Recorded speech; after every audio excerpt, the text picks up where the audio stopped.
So the other day I was wondering about Christopher Nolan and what would have happened if he actually directed all of the Harry Potter movies, and I actually made a video on this. But then today I was just sitting and this random thought appeared in my mind. What if Harry Potter and the Prisoner of Azkaban was directed by Christopher Nolan, one of the best directors in the history of cinematography? So, if you know that Christopher Nolan has a lot of depth and a lot of love for these time related theories and time related movies, and everything about his is just critically related, he touches the aspect of emotion really well, and then he delivers a masterpiece. So, what I believe here is that what would he do with Prisoner of Azkaban? Starting off, the scene would appear with the Expecto Patronum scene, or maybe Harry Potter being tortured by the Dementors and a dark, shadowy figure of Sirius Black laying next to him. And then at that point, a ray of light comes in, just as the Expecto Patronum was shown, and suddenly Harry Potter wakes up from a dream. Now, that is not his dream he was seeing, but he wakes up and he's going around in his life, and the movie starts from there.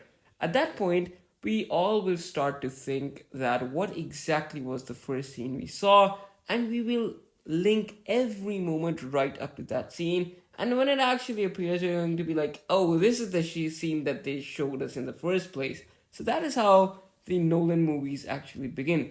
If you look at Inception, the first scene was the beach scene when he goes towards a man and he's like, he spins the totem and he's like, I saw this from a man many years ago.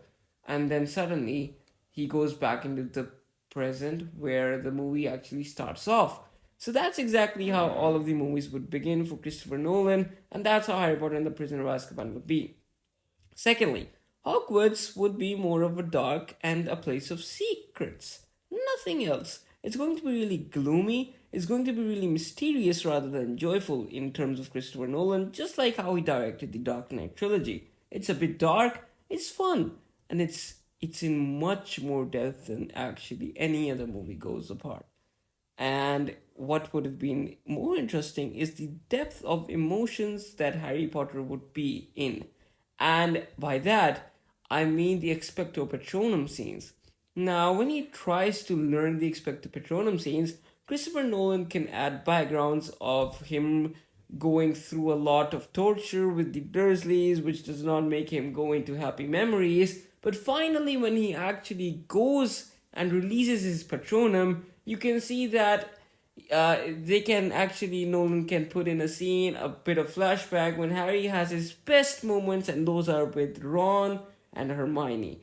And when those flashbacks appear, at that very moment in time, the Expecto Patronum, his Patronus charm, is activated and it comes out. Now that would bring an entire different level of depth into the story, and that is exactly what Christopher Nolan would have done, in my opinion. And yeah, that's it. What do you guys think? What would Christopher Nolan do if he had directed the Prisoner of Azkaban movie? And until next time, Cinematic Cosmos Critique, signing out.